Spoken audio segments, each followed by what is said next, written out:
To begin switching your account to a business profile, make sure you have an existing Facebook account and page that reflects your business. Basically, you need to use the same email for Facebook and Instagram. So once you've created an Instagram account, head to your profile and click the three-dotted line on the top right of your screen. Scroll down until you find the Switch to Business Profile option. When you do, you'll be introduced to your business tools. The first one would be your business profile, where you need to fill in all the required info.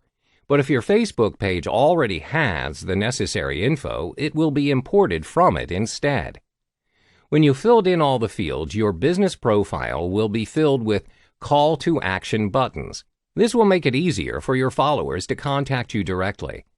As you can see, you have your website link, email, and directions button available for your followers.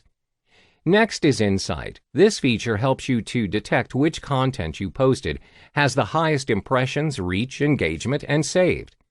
With it, you can depend on the number of insights to ensure that the next content you post will have the same impact or more.